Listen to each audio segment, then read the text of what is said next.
the different ways of the master Zen. The Zen through the history and had been very old. Start supposedly with the Buddhists, with the enlightenment of the Buddha in India around 3,000 years ago. The Zen passed through India to China, and after to China passed to Japan. To Japan passed through America. To America passed through Costa Rica. I don't know what to do. The person who passed the Zen from India to China was the great master and light master Bodhidharma. He went to China, and he practiced Zen for several years. He didn't start immediately to teach the Zen, but the way the Buddhist Zen. He waited for almost 8.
Maybe before we start, since we've introduced ourselves, you could introduce yourself to each other and say what your name is and where you're from, maybe what you're doing at the present time. Could you start with that? Sure. I'm Trish Dorland. And, Trish? Trish Dorland. And I've tried doing some sitting on my own, and I feel I need to have a little more insider instruction. What it's all about. You come from Rochester? Yes. You live in Rochester? I'm Kim Murray, and I live here in the city. I've never done any Zen before. I've read, and I've done yoga for many years. So a roommate of mine had come here, and she got me interested in it. My name is Tony Lister. I've been in Rochester for about a month and a half. I've been living with my uncle who comes here and suggested that I come, so that's why I'm here. My name is Todd Bartholomew. I'm from Boston, and I have a really good friend who's associated with the center, and I've known about it for quite a while. I'm Kirsten Gorham from Boston. With Todd. I'm Matt Haas, and I just moved here to be on the staff, and I'm working on the building project down in Springwater.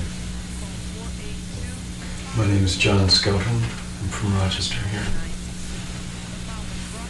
Hi, I'm Larry, and I'm from Rochester. I'm just working and sitting on my own, and felt the need for some more intensity, so I joined another group. My name is Bernard Giordano, and I'm from Buffalo.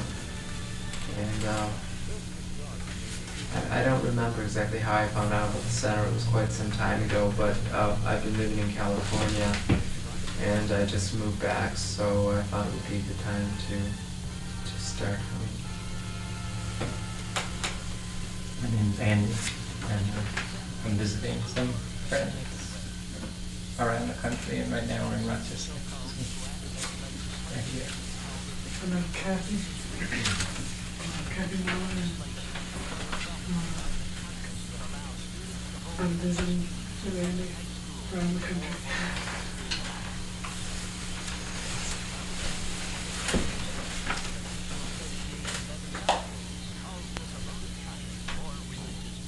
During this workshop of a few hours, lots of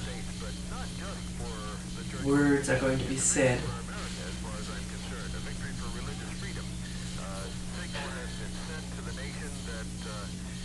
Can there be a kind of listening which is not our conventional listening? Normally, we listen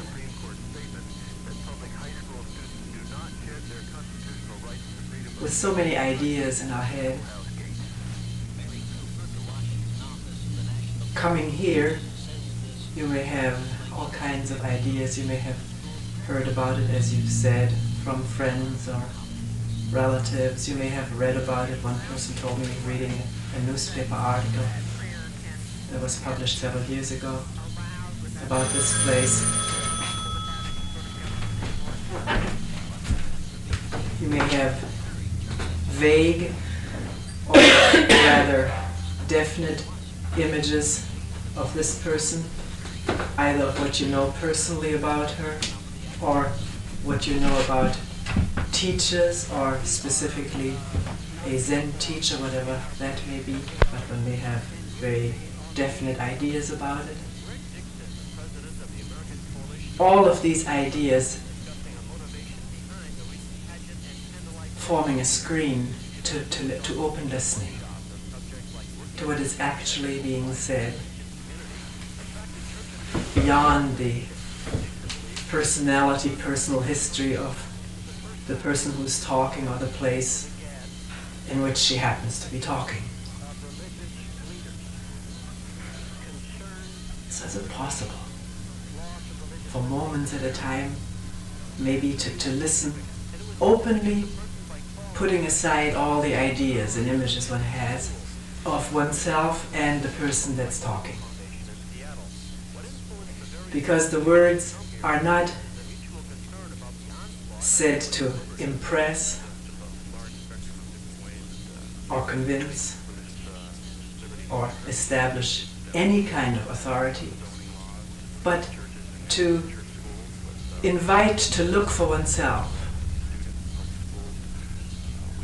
within oneself, whether one can see what the words are pointing at. Not just commit the words to memory or compare the words that are being heard with what one already knows from memory, because all that we know is memory. But to question whether there can be an openness of listening in which one doesn't know, and therefore needs to look whether what is said is actually so. Not to take it over or reject it, but to test it. Look for oneself. So maybe in a talk like this, can we look at something together?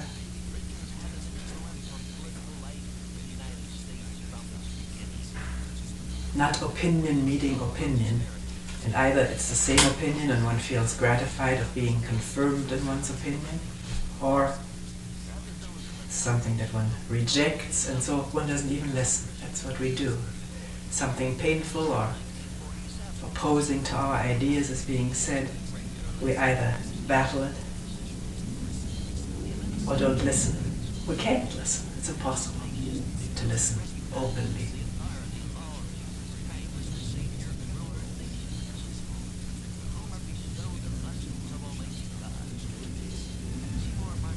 What is this openness that has no point of view, no point of view?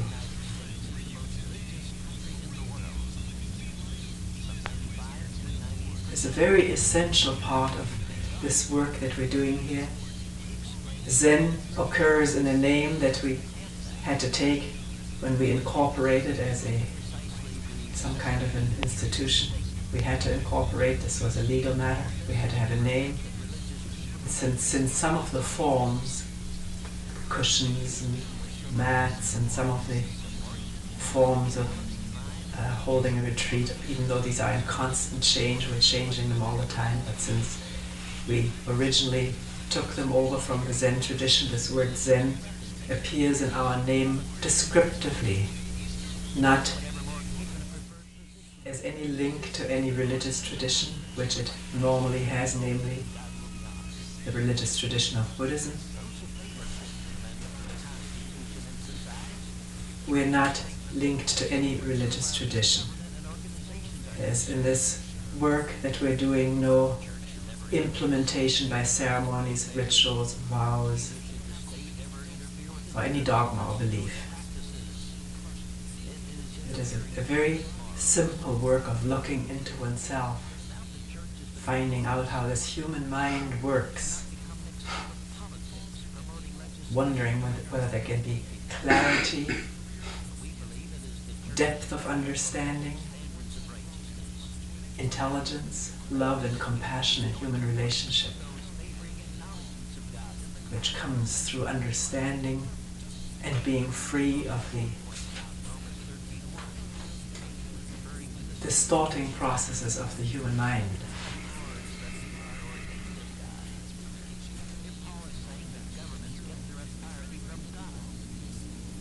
All of us are aware of what is happening throughout the world, mostly through newscasts, newspapers, magazines.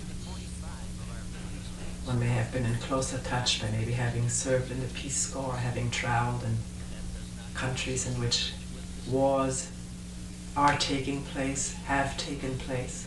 One may have participated in a war or been involved and one lived through a war.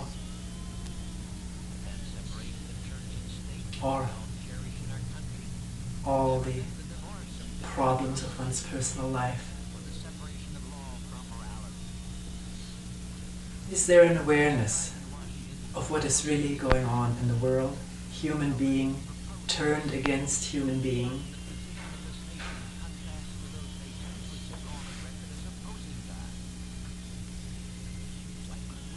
Group against group. Party against party. Nation against nation, or tribe against tribe. Religious groups, traditions turned against other religious traditions, not just dialectically, verbally, but engaged in killing each other. Ideology, ideological conflict, political conflict. It's taking place throughout the world. There doesn't seem to be a spot which is not affected in one way or other by human conflict, human beings unable to live peacefully and harmoniously with each other, with love and affection and great intelligence, or wisdom as it used to be traditionally called.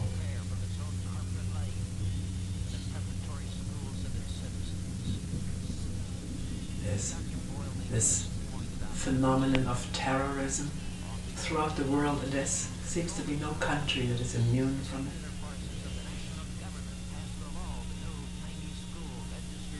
it. Individuals taking, as it were, the law into their hands and fighting others, and convinced of the righteousness of their actions and the wrongness of their targets, wrongness of the people who are being attacked, killed, terrorized. If one sees this, what is one's response to this? One response can be, this is out there, the world, how horrible it is. How can I save myself from it? Or what can I do about it or for it? maybe wondering what movement to join to bring about peace. Or completely isolating, trying to isolate oneself from all this horror, difficulty by withdrawing into some enclosure, a religious enclosure or closure of work or self-expression of some sort. Or one may really begin to wonder whether what one observes as happening in the world may by any chance have something to do with what is happening in oneself. Whether, as a matter of fact, one can trace and spot and come to the root of human conflict by inquiring and looking superficially as well as deeply into oneself.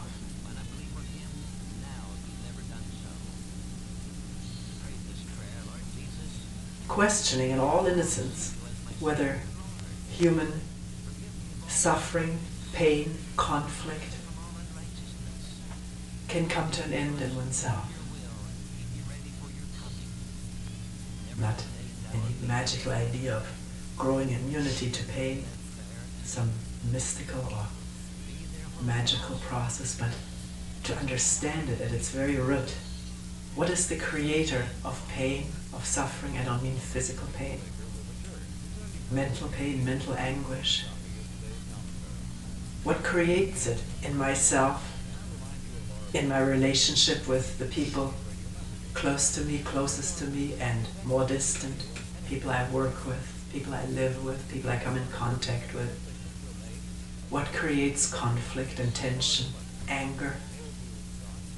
Without any judgment that conflict, anger, or violence are wrong or right or justified or unjustified, but a new kind of observation coming into being, which is non-judgmental, clear, clarifying.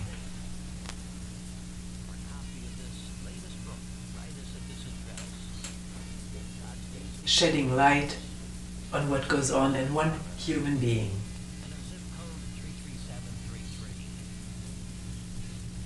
And maybe in shedding light on what goes on in one human being, beyond the personal things which are unique to each human being has personal history, personal problems which are specifically one's own, but that in itself is not unique to oneself. It is common to all human beings to have a personal history of personal problems.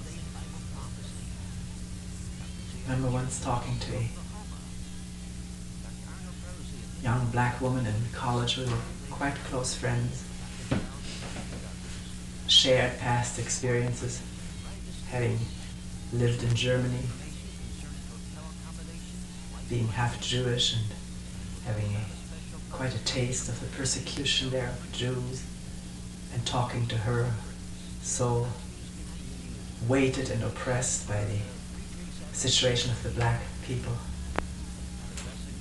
And at one point she said, there's something that you don't know and you don't understand. It is how it feels to have a black skin that you can never change. Actually, she was very light, not being brought up and raised in all this color thing. To me, I wouldn't have even thought that she was so-called black. But it was a different shade of skin, of this skin. This feeling of being victimized by one's personal problems is unique to each human being. And everyone has it. It may not be a black skin, but it may be that one was born a woman or a man, tall or short, good-looking or ugly, rich or poor, with many talents or with few or no talents. There's always something that seems to be one's unique personal problem. But this inquiry that we're engaged here, the inquiry into the human mind, goes beyond one's personal problems, even though it does not exclude them, unless those are understood profoundly, clearly, one is caught up in them and cannot look beyond to what is universal to the human mind.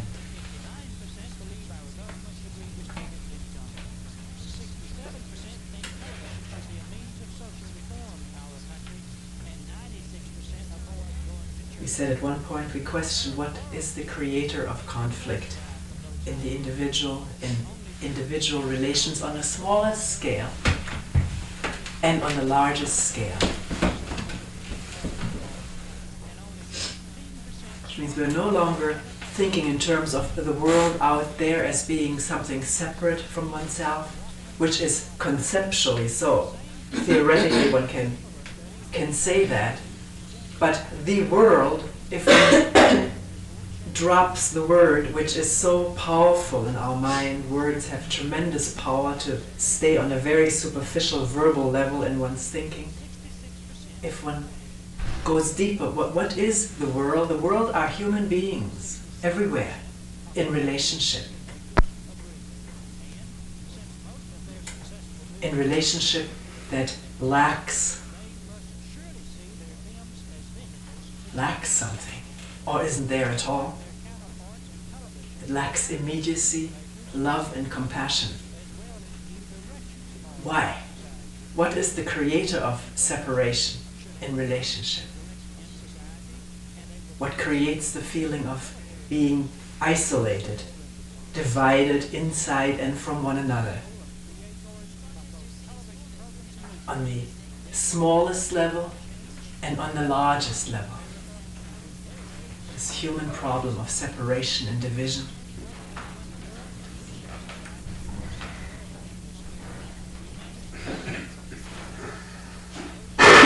Division, as we said. Somebody else came? Yeah.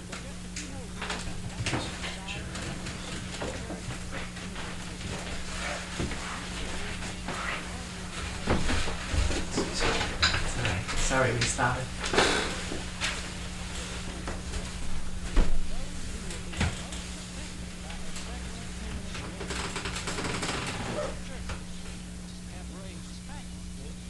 What is it, we were asking, looking at the problems of the world and at the problems within the individual himself or herself, in relationship on the most intimate level and on the broader level and on the large global level. What is the creator or the root source of division and separation, and therefore conflict, which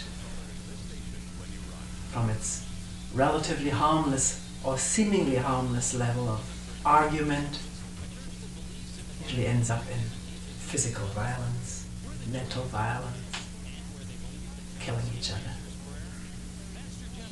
with no prospect of peace.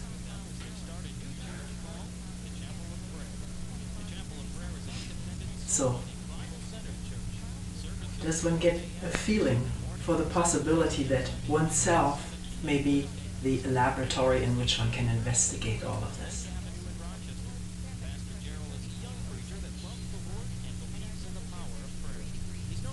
Looking, what is it in oneself that creates conflict and division?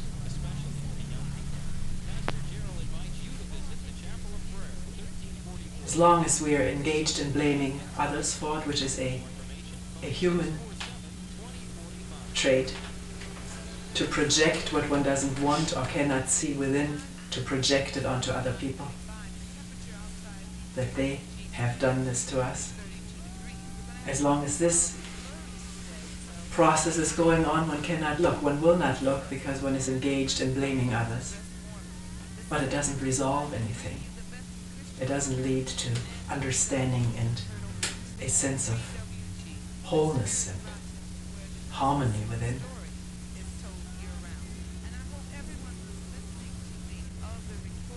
So if one is not satisfied with what one has been doing, namely blaming others or seeking the fault in one's early history, one's upbringing,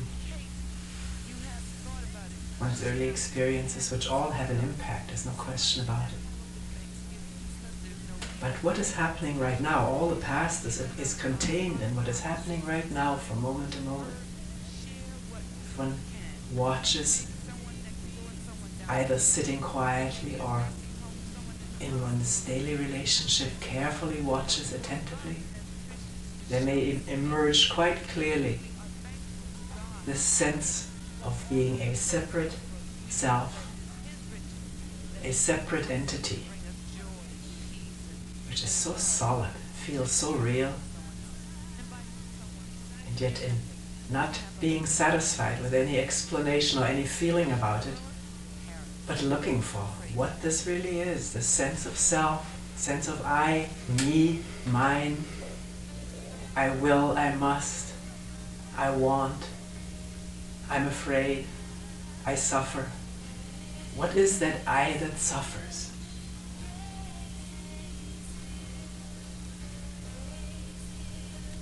Isn't it always the idea of oneself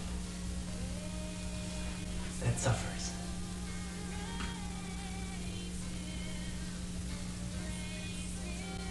One has an image of oneself as being this or that, and one is not treated as the image one has of oneself. One is treated contrary to that, or not in accordance with that, and one gets hurt or angry. What is hurt or angry or suffers is the idea, the image of oneself. Please don't take this as a theory or as a belief or an opinion, but look for yourself in your sitting, in your daily life, whether this is so or not. When one becomes defensive, what is it that one is defending? Somebody insults one, hurts one's feelings, and one becomes defensive. Or somebody implies one hasn't done one's job properly. Does one look openly, well, what did I do? Yeah, there's something, or no, this person doesn't see this right. One doesn't respond this way. One is offended and one lashes out. One defends and revenges. So all these mechanisms of the human mind, not my way and your personal way, it's a human way. Way of the human brain. North, east, west, or south, there's no difference. Human beings are imbued with a sense of I, me, mine, a separate identity, separate from you, from others, and therefore defensive of this I, which is a fiction.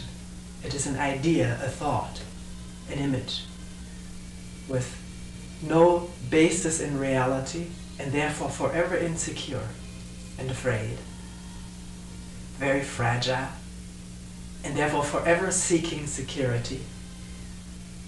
We talked about defending, that's one aspect. But seeking security in something a little bit safer than this fragile feeling of my lonely little self. And from this fear, loneliness, comes the tremendous need for attaching to something larger, a larger group or organization, political, ideological, religious, in which one seeks and most of the time finds refuge, because organizations are there to give refuge, to give the feeling of, impart the feeling of security, which is illusory, because the particular group, be it political, ideological, national, or religious, is division itself. It divides human beings from each other. And if one follows the news, there is constant, ongoing, bloody clashes between religious or ideological or political groups. The individual may find a sense of belonging and protection and identifying with a political or religious tradition. And then one starts defending that. One doesn't defend maybe one's own self-image, but one's self-image is the image of the religion now, or the political party, the flag, the nation. And so one defends that. And the leaders and followers of these groups see to it that newcomers as well as old comers remain secure in their faith and their beliefs, in their enthusiasm to defend, to give their life for the cause of the church, the flag, the country. We know it all. We've been through it so many times and don't understand it, don't see it, are caught up in it. Time and time again. It's been going on for thousands of years.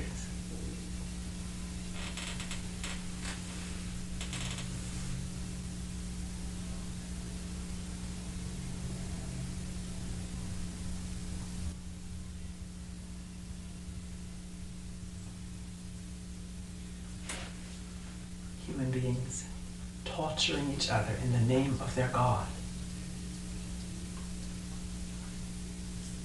which here and there is called a God of love.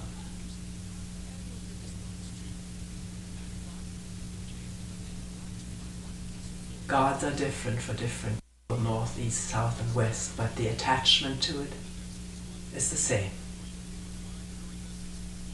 Who created God? We're very concerned with what God created. But who created God? Or the images of that thrown on all our altars. The Buddha requested that no images ever be made of him.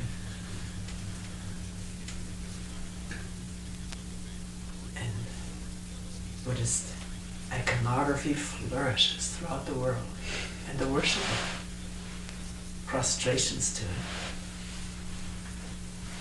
offerings to it. But it's not different in the Hindu, Muslim, Christian, any religion. The worship of the symbol and not understanding why. What are the processes in the mind that bring forth these patterns or repeat these patterns or act out of these patterns century after century, unawares, without any understanding. And by understanding, I don't mean intellectually understanding, although that comes first. One has to understand intellectually what is going on, but one has to go beyond intellectual understanding and see these processes at work here, from moment to moment, as one reaches out for security. One person told me recently, I found out in observing myself that I would have done anything to get to a goal that was held out by the particular religious group that she was belonging to. I would have done anything to get there.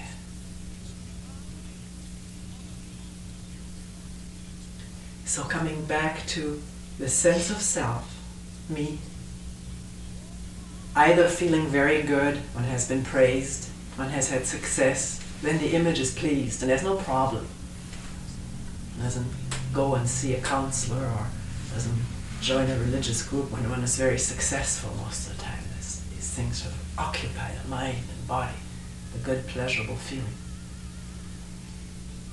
But when success gives way to failure or to no more success, the end of it, or whatever, something else happens, and fear comes up again. One's security, one's foundation sort of shakes like in an earthquake or breaks altogether. Foundation in self-image, success, the image of oneself as being a successful person gives way to the image of oneself as a failure. The fear of failure, of more failure, fear of people not loving one, not taking care of one, fear of hostility, alienation, and out of this fear, seeking security. I've mentioned the organizations, we also seek security in relationship, trying to make something safe for ourselves. This is why it's so difficult for people to live together, because it's not just a free living together, two human beings freely living together with lots of space for each, but instead we cram together, clinging to each other, trying to bind each other, vow to each other, and with that the fear that the vow may be broken. The person may leave one, look the other way, or die. So what we seek security in, what we attach ourselves to, is it comes out of fear, and it doesn't resolve the fear. It carries the seed of fear right in it, because we're afraid of losing it. And if we do lose one's best friend, one's lover, then this incredible agony and misery, pain, suffering, sorrow, which in itself is nothing bad or wrong if it is plumbed in its depth, really lived with, explored, felt thoroughly all the way through. What we usually do, though, is try to get away from it, escape from it, either into another relationship or into some kind of oblivion. The whole scene of taking chemicals to alter the states of the mind, away from anxiety, away from a feeling of loneliness. So these states of being which are at the root of each human being's mind, loneliness, fear, wanting, need of security, is never really bared, opened up to a free questioning, letting these states be there and felt, and seeing whether there is not something beyond it.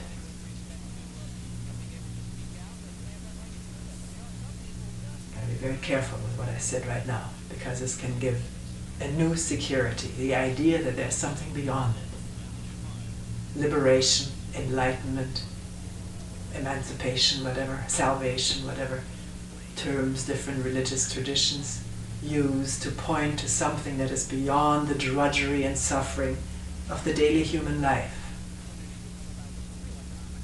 which can be very inspiring and attracting people to join, become members of such an organization where this is promised and held out for hard work, for hard dedication and vows taken, whatever particular methods may be.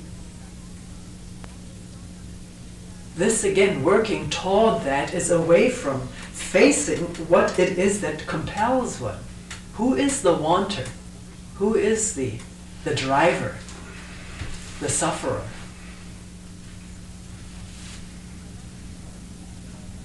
What is this I?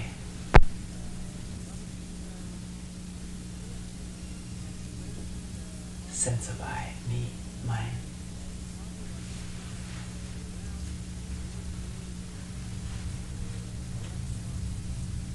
And can there be freedom from it? What is freedom?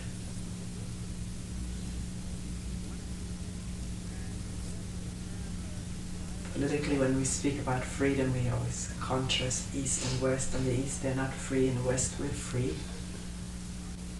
Meaning we're free to speak what we want, think what we want, buy what we want, or amass what we want. Free to vote, free to become this or that profession, free to travel. A lot of these things are not possible in the communist countries. Although we do have very distorted ideas about it, we have very few factual down-to-earth information about how human beings actually live there. But it seems to be a fact that these freedoms which were just mentioned are very rare or non-existent in communist countries. But looking at just one of those things mentioned, free to do what we like. We're free to do what we like. But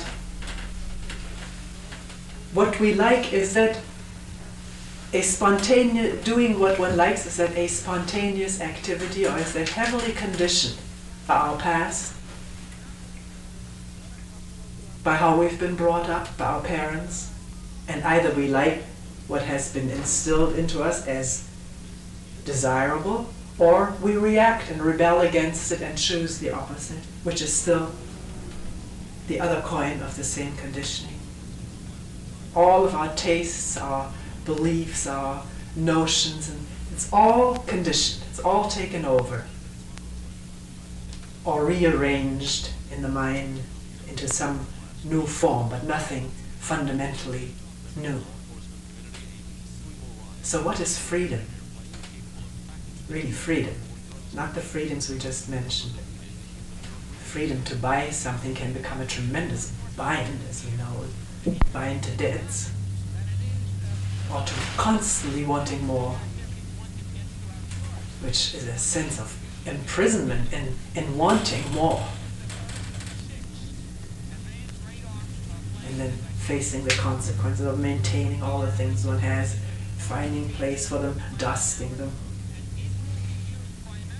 getting insurance for them against burglary, and just the fear of loss and the dissatisfaction which can never be assuaged by acquisition of any kind.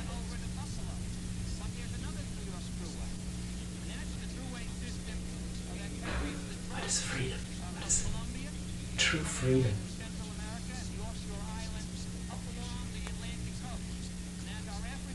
Wouldn't it have to be freedom from all the conditioned patterns of the mind which have been accumulating and building up through all our past? This brain contains all of our past experiences which, as we said at the very beginning, impinge on our present perceptions. We can't see something clearly because we already know what something is. If we know what something is, we recognize our memory of it, but hardly see the thing itself. Or something is shown to us and our first question is, what's the name of it? What is that? We want to know the name so we can picture it in our brain on some internal screen rather than looking at it without the name, not knowing what it is.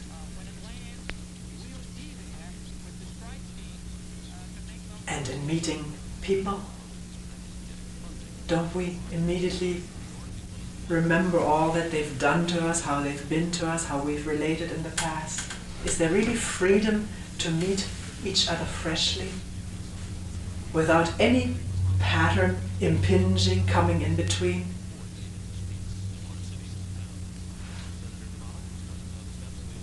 How quickly we associate one thing with another. The brain does it. It's wired this way. Something reminds us of that, this reminds us of that, and usually the memories go to some place where there's either pleasure, so that one can live in pleasurable memories, or pain attracts memory, fear. So one is afraid because of some things that has happened in the past,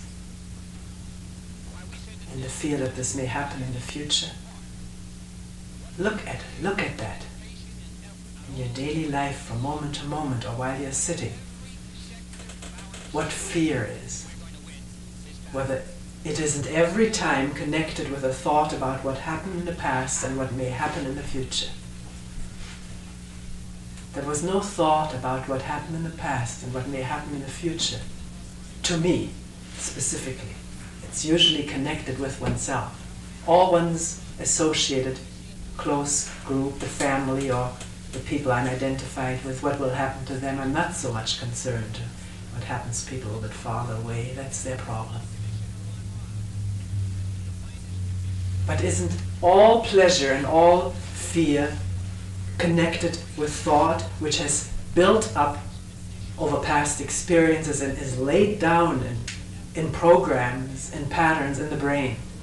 And that responds when something new happens. And there's no freedom in that. It's just a conditioned reaction in which we engage most of the time. This can be observed by each one of us. If there is this real urgency to find out how we live and what is the root source of division and separation among us.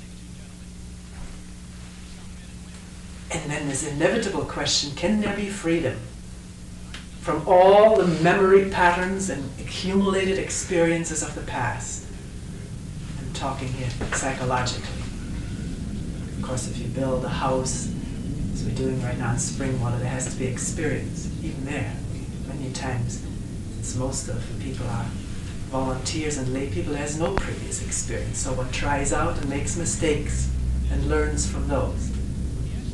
But there, it's very helpful when there's experience and knowledge being applied, albeit flexibly open to a possibility of change.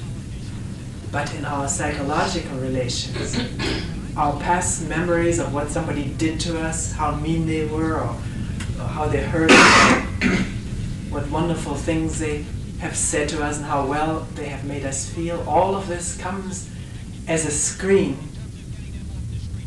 between a free and spontaneous relationship which is new and creative at the moment, which alone is freedom. Freedom from knowing, freedom from the past, from the patterns and programs and conditionings that are wired, as it were, into the brain and the whole organism responding to that.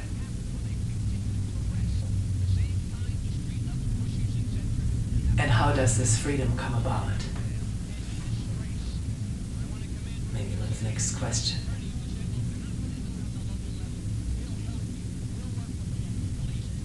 When we want that, it sounds attractive.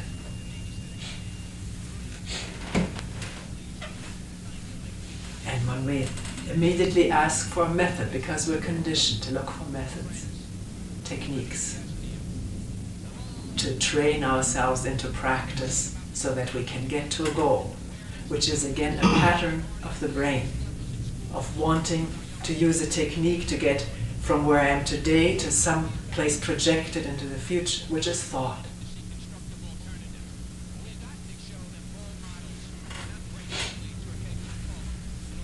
Can one be attentive this moment? Not to something, but attentive, observing whatever is happening from moment to moment, and becoming aware of the imposition of patterns, memories, and seeing that without judgment.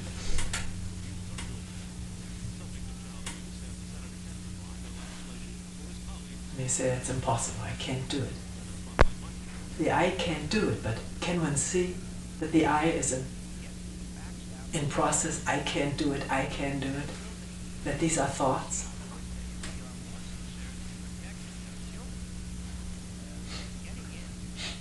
What is reality? What is something in itself, or somebody as he or she is, or something as it is, with no thought intervening? And no thought of me judging that, me seeing that, or wanting to see it. Just this. Is it humanly possible that there be direct, immediate touch with truth, reality? Name it what you will, the word is not the thing. At such a moment there is no me and that, there's no duality, no feeling of separation or division.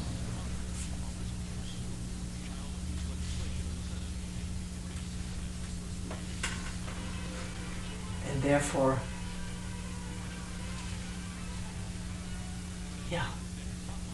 what is there when there is no me that wants or fears or expects or hopes, withdraws or clings?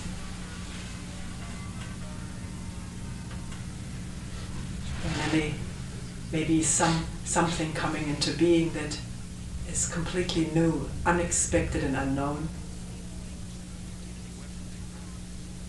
which is a lovingness or love and compassion that has nothing to do with wanting something in return, wanting results, which is just there and spreads and asks for nothing.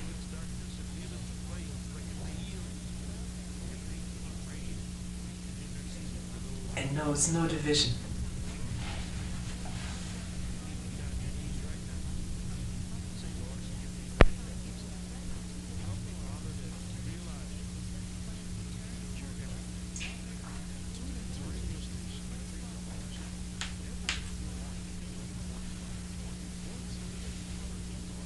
I think I've talked long enough, and we have time for questions.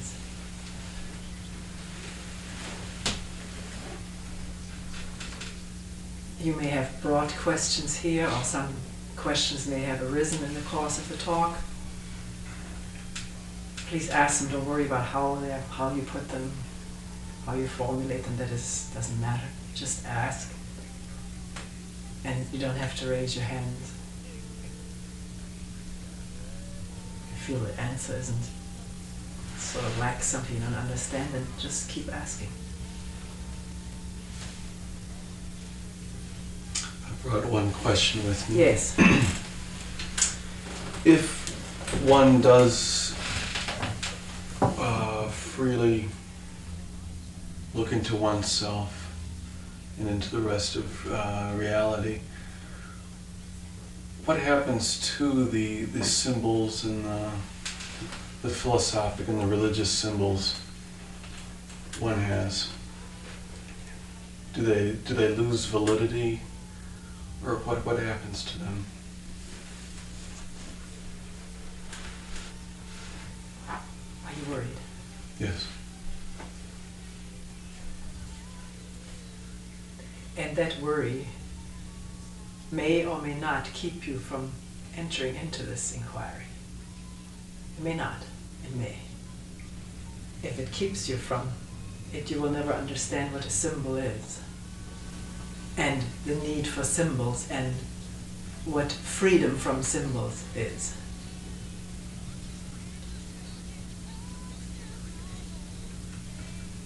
Symbols always stand for something beyond themselves, don't they? That is even granted.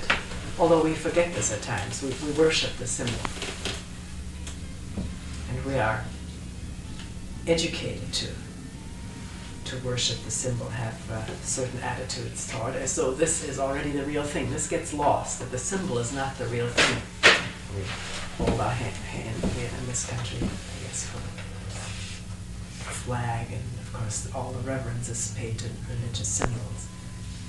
That just would be the first thing I would look at, is, do I take this symbol to really be a little bit of the real thing, imbued with something there? I gotta be careful to watch that, to see it, to understand that one is really afraid of transgressing against the symbol because of what?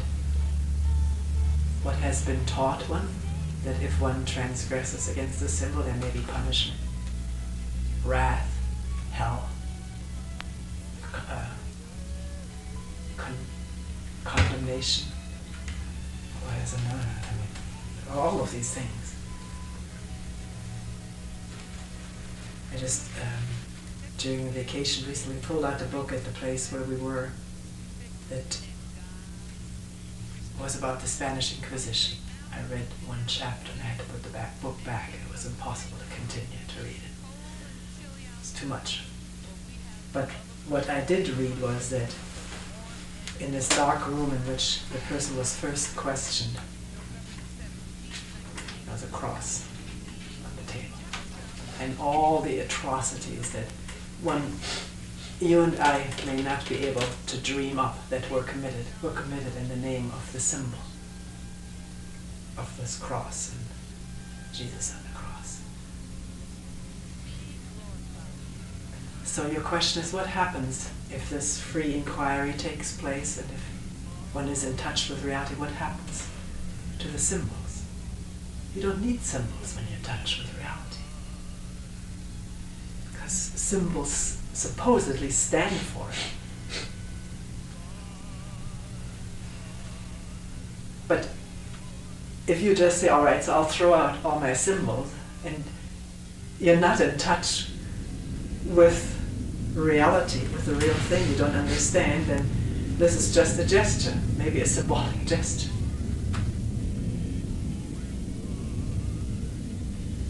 But also look at what symbols do.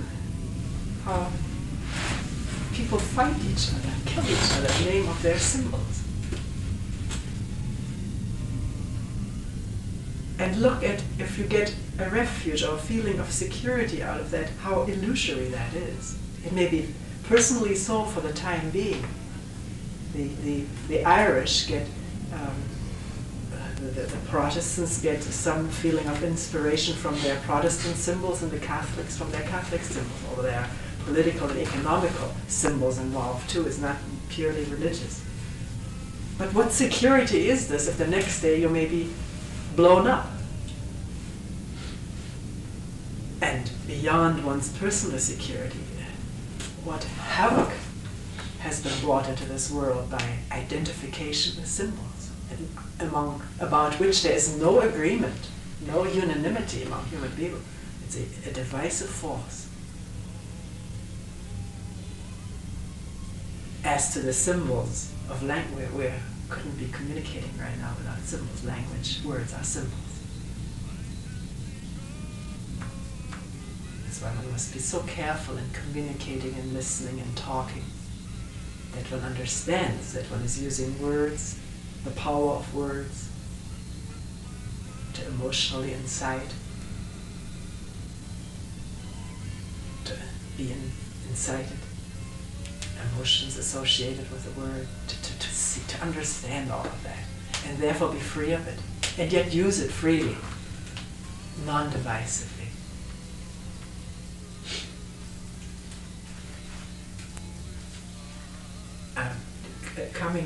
Entering into your question once more, there are ecumenical movements. I don't know whether you were talking about religious symbols. Yes. I've heard of a Zen center where a cross is placed next to the Buddha altar, and where the person in charge would not be adverse, I think, to putting the Star of David there if somebody wanted that. And there's this, I know my parents always talked about tolerance. You have to be tolerant. And that's what became a great ideal, the tolerant person. But you're still tolerating division. You're not dropping division. Tolerating division goes so far that when the stakes are up and your particular one is being attacked, or so, you may come back to that and throw the other out. Fight the other.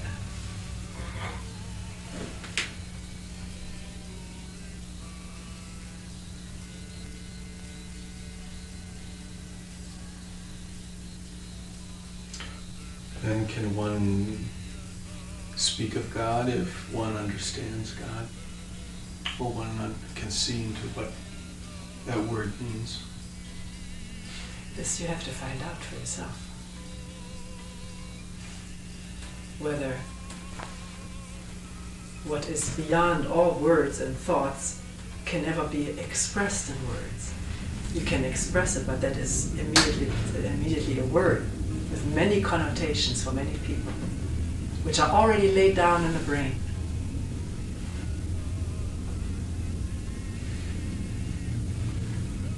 If there is touch with that which is not at all capturable in words, there's great hesitation to use words because of the danger of words and their tremendous limitation. which doesn't mean that words are useful in communication up to a point.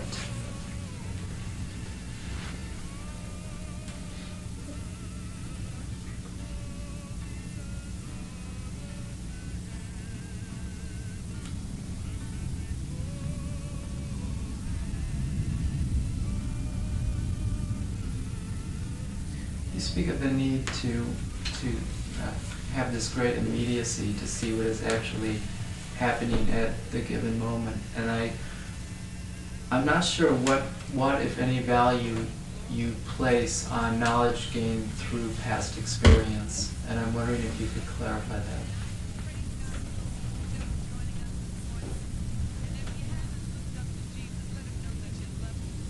If you're a bricklayer, I think it's very valuable. I've never laid bricks, but I've made to understand it's a very difficult or process that requires quite a bit of skill. And the longer you've done it, the better you do it, the less effort you spend. This goes for anything. Bicycle riding in the beginning, put out tremendous effort. Knowledge is not just intellectual knowledge. Your whole body can have knowledge of how to drive a car, or lay bricks, drive a bicycle. So in all of these technical skills, professionally, medically, of course you have to have experience. Say you had a big fight with your wife or girlfriend last night. Is it helpful to recall all of that when she comes into the room today?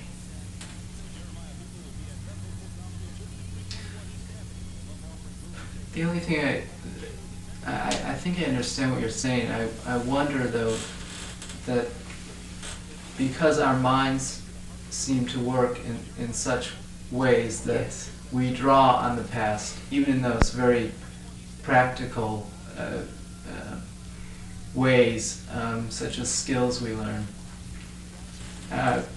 If it somehow seems to me almost unnatural that we should be able to stop doing that on an emotional level. Unnatural, you said?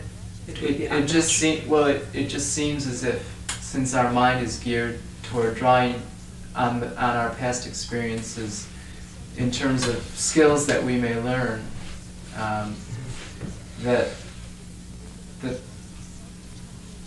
it would follow that on an emotional level we would also draw. We do. On the past, and it seems somehow it just seems somehow to go against. It seems as if what you're asking is somehow unnatural because it is so natural for us to behave in that way. We behave that way. You're calling it natural is already putting a... I don't know what other word to use, that's all. Yeah. I don't mean to make a Wouldn't judgment. it be wonderful if it was the most natural thing not to bear a grudge, to drop it, to see it, to drop it, and therefore to naturally meet someone on a fresh basis just as a fresh day. I'm not talking idealistically, I'm questioning whether this is possible. And I say it is possible. It is possible, even though the brain is a computer. It is a computer. So if it was not possible, it would mean that we would just run in patterns as we've done for centuries and thousands of years. Patterns upon patterns of the repetition of the same thing. Conflict, strife, war, some pleasure here and there, turning again into pain, and this whole cycle. See, something else has to come into operation that is not part of this, what you're calling a natural thing. The patterns responding, the programs are being triggered and instantly responding, which is what takes place. To even observe that, to be aware of that, is a tremendous thing. Because most of the time we're not aware that this is so. We think we're freely responding. We're convinced of that. We've been told that. We believe in that. But that's not observation. But there is such a thing as awareness, attention which is not tied to the past. It has nothing to do with the past. It's free of that. It's like light which has no shape, color, form, pattern, or anything. No judgment. It's just seeing what is. When do we know whether or not we should draw on the past? And when? You mean, do I make a decision? Now I have to draw on the past. Is that what you asked? Well, How could you not? I just wonder, I mean, we've said that at times it's useful to draw on the past, and at other times it's a hindrance. But we're drawing on the past all the time. This is how we're conditioned. This is a fact to be observed. And is the observation conditioned, or is that free from all of that? Which is a tremendous thing to ask. But you can ask it. You're free to ask that. As, I don't remember what your name was, this gentleman there in the back suggested, how can you not? You're doing it. It's happening. Are you aware of it, that it happens? And that awareness, if it doesn't immediately come down, I shouldn't be drawing on the past, then it's thinking and judgments, which is the pattern in which we've been raised and educated to judge ourselves good or bad, which is not the awareness that is being talked about here. That is free of judgment. It can illumine judgment as being what it is, judgment. And therefore separation from what actually is taking place.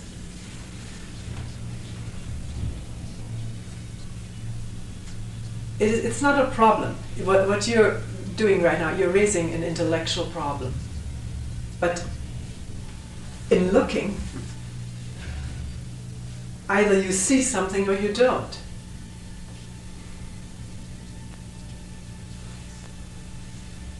The problem you raise is, all right, in technical things, I can have my knowledge then. How do I know what is technical and what is not technical? Observe what is happening, and the free observation is already in action in its own. And makes for spontaneous action.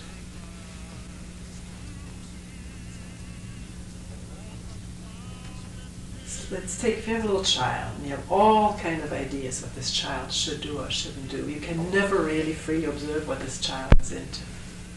You pounce on it or praise it or blame it. If you put all of that aside and just all of your past experiences, which is not a conscious decision, I'm going to do it, you have to observe. Both the child and all the stuff that comes up, wanting to say, don't do that, this is bad, because you were told that, the pattern is there. And maybe you can't observe the child freely, but you can observe what prevents it. And if that is really understood, the prejudice there, or a strong opinion of what a child should do and shouldn't do, is seen for an opinion, and therefore can be dropped in the seeing, then you may all of a sudden notice what this child is doing. You've never seen it before, because you always had ideas.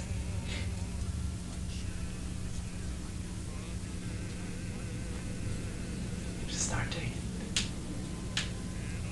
There's something that gets in the way for me, and that's sort of repeating that to myself, that whole, that okay, you know, be aware, be attentive.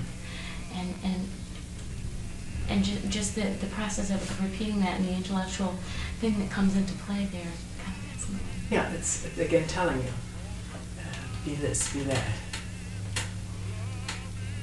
Awareness of that is enough. That's already attention. When you say be attentive, it's just like a vow, taking a vow over and over again. But if it all of a sudden comes into awareness, I'm doing that, this is what's going on, it's attention. You say, oh, I'm doing pretty well. Then you're in a pattern again, praising yourself. If that comes into awareness, this is attention.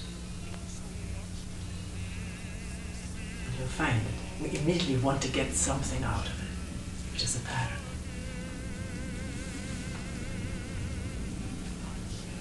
So it can always start freshly every moment.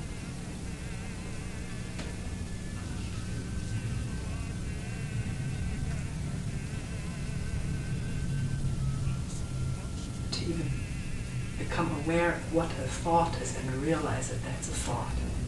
It's a tremendous thing. Because usually we take our thoughts and opinions and ideas for real. And therefore we can't see the real thing. Because we think our opinion is real about this thing. Our prejudice about this person is real. Therefore we can't see the person.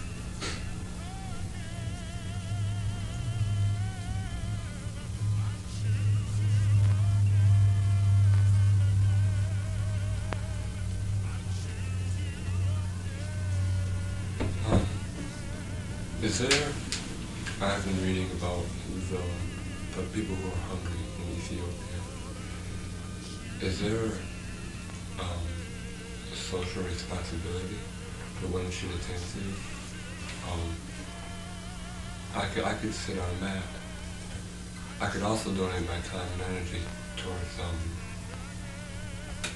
helping these people eat. How are you going to help them to eat? I don't know. I have read that there is food and there are hungry people, but they need people to help bring food to the people. To get there, yeah. To get the food. And even if the food is there, a lot of them can't even eat anymore. Yeah, a lot of them can't, but there are people who can. Yes. I cannot save everyone, but I can help this person eat. Yeah. Do I have a responsibility to do that? Do you? Do you feel it? Do you feel that I this don't is know what if you'd I'm love to feeling do? it, or I don't know if I'm feeling it because it is right, or if I'm feeling it because it is something that my ego wants to fulfill. Yeah, one feels maybe guilty. I have so much food, and you don't like the guilt. You may find in looking, this is a big problem to look at. What is it really with this whole problem? You touched on many aspects of it already. I feel terribly guilty. Eating here, potato chips and dip, and these people don't have the bare essentials of eating. I don't like this guilt feeling. I would get rid of it, and therefore I want to do something for these people. Then your motive is either getting rid of guilt feeling or by doing it to gratify the self, which is within the circle of the self, and which does not alleviate the world of the problem of the self. You may go there. But it will alleviate a small amount of the problems of people being hungry. And find out. I would go there. Young as you are, go there and see what you can do. Other than just having ideas of, if this is a strong, urgent drive in you, most of the time, if you really put yourself as alternative of going there, you realize, oh, that's not what I want to do. It's a mental problem. But people are in these countries, and not just giving money or shipping in food, very often food that isn't even digestible by these people. But maybe helping to irrigate, doing something that these people can be free of this dependence on the political aspects of all this help, because that's there too. Political on the large level, Americans don't like to give to Ethiopia because the Ethiopian regime is aligned with the Russians, so our help isn't to that country because that may foster communism, so ideological things play in the country itself. There are wealthy people who are enriching themselves on the money that comes in. They have the know-how. And getting richer. I saw one movie where huge tractors and farm machinery is rusting away or sitting there unused. Probably not rusting because it's a drought there. It's totally inadequate. But somebody made a lot of money on government buying these tractors and shipping them over. What is needed is human beings helping with human beings to dig an irrigation ditch, and in the process of doing this, or maybe there is no water, then helping moving the people someplace. The problem is profound. Even if I don't have the desire though to do this, the problem still rests, yes. What is the problem? That is really what needs to, see, you're touching upon something very, very essential. We are, again, conditioned to always want to solve problems. That gives us satisfaction and we can be rid of the problem, but we don't understand the problem in its superficial aspects, deeper aspects, and in its very profundity. What is the problem? Because there's enough food throughout the world to feed all human beings, big and small. And we are here not producing all the food we could produce, and so are other countries, withdrawing acreage. Food rots in storage places. So that is not the problem, that there's not enough food. The problem is human beings not working together, but being caught up in political, religious, ideological, and other divisions, and out for themselves, for one's own gain, one's own political power or possessions there. I've heard some of these leaders of the tribes are just as acquisitive and possessive as we are here in the West, and on a small scale. And stuff that comes in is channeled into their pockets, into their houses, and it doesn't go to the poor people. So there's a responsibility to do what one can? How is it with yourself, with this whole problem of ego and desire for gratification, for pleasure, for power? Is there no division? Is there no separation in oneself? Even if there is, even if the drive to do something against this pride is only an ego drive, isn't there still the responsibility to do something? What is the responsibility of a human being is a grave question. And I'm not speaking about you personally, can someone who is possessed by ego really do good? It is still a perpetuating of ego. All right, this little modification, this little thing may happen, but ego isn't understood and plumbed and maybe dissolved, or whatever word you want to use, diffused.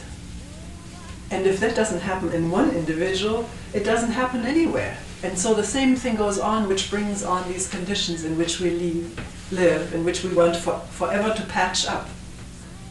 We're always trying to patch up symptoms and don't go to the cause of the disease. And you say, all right, I'll try to abolish the egos for all mankind. Well, you have to do it here first. And it's not even a matter of abolishing it. It's a much subtler process of awareness and attention. But if you say, look, yes, I understand what you're saying, but still something drives me to go to Ethiopia. Well, this work can be done any place, and on a mat in Ethiopia, in America, China, Russia, or any place. This work of looking into one's motives, into the patterns, and seeing where there can be a freedom from them, and an attention that is not conditioned by anything.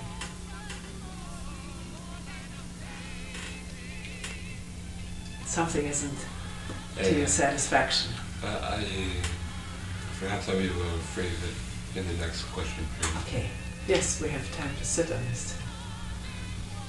In response to what you said, it would seem that the only social responsibility, or the only responsibility that exists, is that which is felt profound personally. There's no objective social responsibility. I mean, we're taught that we're taught that hungry people in Ethiopia is a problem, and we're taught that we should send food. But I don't know. It just seems that.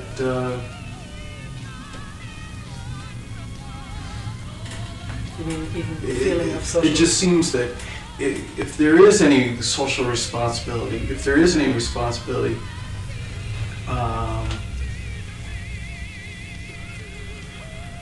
it's there and it's felt personally and profoundly. Do you know what I mean? One thing you could be saying is, as long as it's a personal thing, it is still a conditioned feeling of responsibility. I've been trained to feel responsible, and this is why I feel guilty. I've been hearing this for years, and So that you have this feeling of social responsibility, and she has this feeling, you have that feeling, we all have different feelings of social responsibility, we may even clash, which happens in these food programs. And different powers clash because one person wants to do it this way, and one faction wants to do it that way, and the third one that way, and in the process there's tremendous battle, and then the food gets nowhere. Sometimes these programs prevent it because of different feelings of what is the responsibility, which hide power drive and all kinds of stuff. Of course, if you're in the presence of someone who's hungry, you don't ask, is it my social responsibility to give food? You share, you give it. As for the money that's sent over there, no guarantee that this will feed or help these people. You'd have to go there yourself and look at what's happening. Yeah. What I'm trying to say is maybe, okay, if we had two people here, yes, and one had much wealth, yes, yes, and another had a need for something, for food, need for food, or shelter, or yes, something, yes.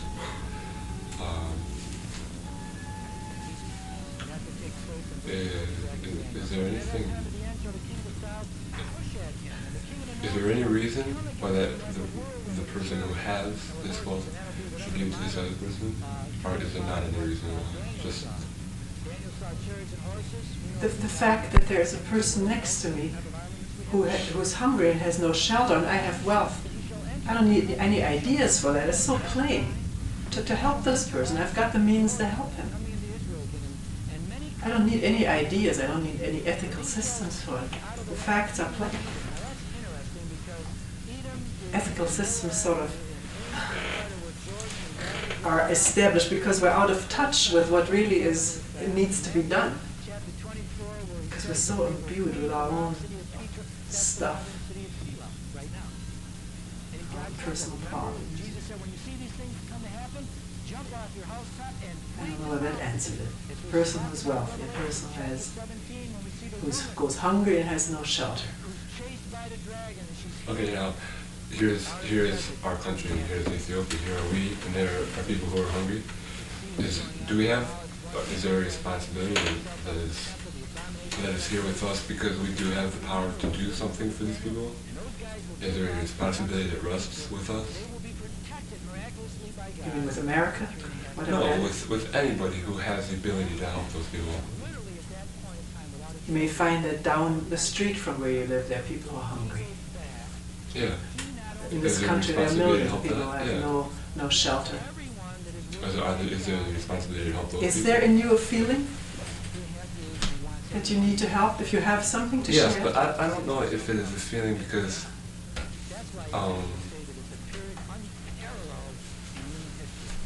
if it's a feeling because it's right, because I can't really know what I can do for another person that would help that person, because I can't really understand that person's problem.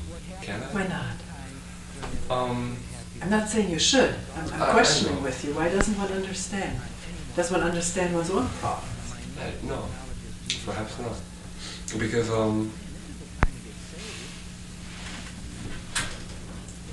okay, a person who lives in the woods very frugally, without much, from my point of view, this person might be very poor. So I might set out in the very pursuit to help that person. I could just be harming this person. Correct. Yes. So if you touch, you realize this person is much more at ease and satisfied than you are with your wealth. So do you see the danger of ideas and finding out directly? But you cannot possibly find out about everybody in this world and do something. But this urge to do something is based on something that can become very clear in oneself. And if there is clarity, that you know what you need to do.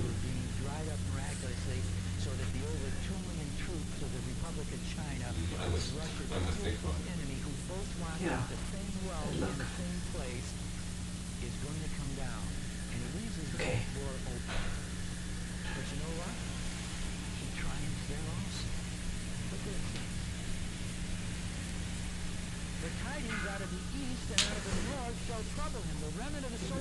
we've passed our time so far, but we don't need to have a closing talk as with Chris.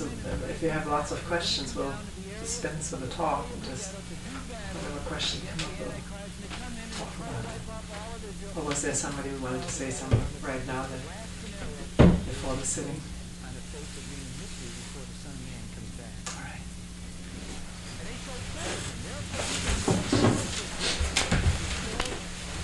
If you'd like to stretch your legs or whatever for just a couple minutes while we move a few things around, and then we'll gather in this room here to talk about the sitting proceedings.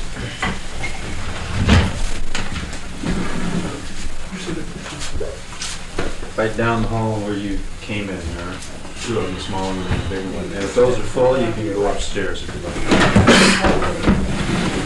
Let's just push the chairs back because we're going to walk.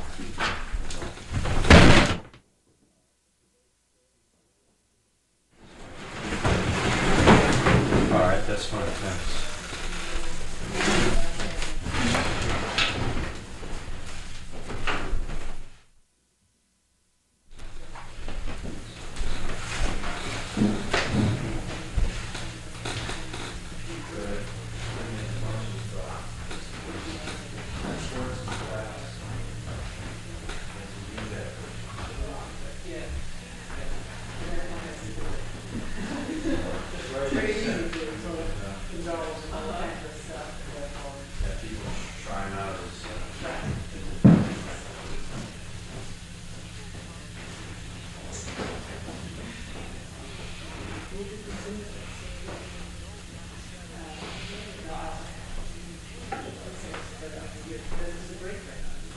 Just for a few seconds. We'll take a long break before you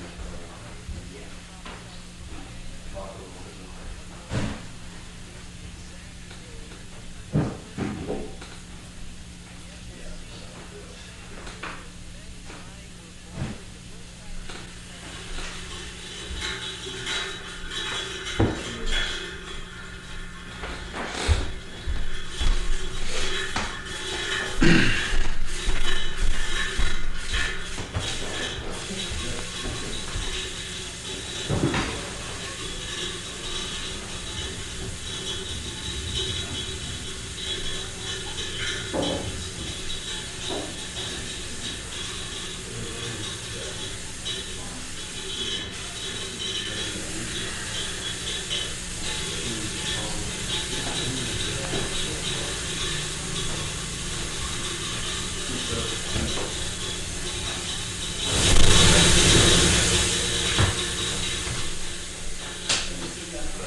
please bear with, if you have any questions at any time, don't hesitate to stop and ask them, because we may be covered. In the next little while, we're just going to touch very briefly on a whole lot of things, and if nobody questions something, we'll just pass right over it. And if you'd like something cleared up, please stop me and bear with it. Some of the transitions on it graceful as I like to make them. First, we'll talk about just the postures, the mechanics of actually doing sitting. The way, well, just sitting in general, and then maybe a little more specifically about some of the things we do here or don't do here. Then we'll go over the mechanical proceedings of the little periods of sitting that we're going to be doing. And then we'll go ahead and we'll do a couple time periods of sitting with a walking period in between, and then we'll take a short break. And to start with, just how one sits, whether it's in a place like this that is more or less set up for it, or in your own home, or wherever you find yourself. There are some of the things, a lot of this is touched on in a little pamphlet which you may have looked through when you got here. One of the fundamental things, the first thing probably is to make sure that you can sit relatively comfortably for the period of time that you're going to be doing it. And one of the first things to do is you clothe yourself correctly. Tight pants generally is something that would be pretty inadvisable. Or let's just put it that way. Yeah, just basically sit comfortably. A lot of places, centers, have various forms of robes one way or another. And some of these can be quite comfortable for the sitting, because they're sort of, I don't have anything to show you, but something on the order of a skirt or a dressing gown, or baggy pants like this. I myself can't really sit in blue jeans for very long because I just find it too binding, but whatever suits you, basically. There are various, as you can see here, we're sitting on mats and cushions, and you can use pretty much anything else. And I'll show you a few of these things, not to run a whole gamut on them, but there are a lot of different ways to do it. Probably the one that you're most associated with, or at least one that springs to mind most quickly in the States, in the West, is sitting in a chair, because that's what we're growing up used to doing. As it's explained, at least it's touched on in the pamphlet, it's pretty hard to sit and maintain comfort and attention in a chair, even a well-designed chair, for very long without changing a little something about it. Probably the easiest way to sit in a chair, if you're trying to keep yourself comfortable in a way, is to support the small of the back so that you're not leaning completely against the back of the chair, which is the way most of them are made. This isn't completely erect, as you can see. Chairs are different, everyone is different. But if you find yourself sitting in a chair with the tendency to lean back, and you try to sit in it for a while, you probably notice just sitting in the room there, everybody has to move, change the position every few minutes, otherwise it's just not comfortable. And if for some reason bad knees or feet or back, or you just feel like sitting in a chair for a while, probably the easiest way to do it is to cushion underneath and cushion behind, so that there's no pressure on the hip bones, and that you can maintain an erect back without having to force yourself either to go this way or go this way to hold yourself erect. For something like that, any cushion you have around that's comfortable for you will do the job. We use these because they're right at hand here. There's probably something under the seat and low down in the back, so that you can just sit erect and let your spine take the weight it's pretty much meant to do.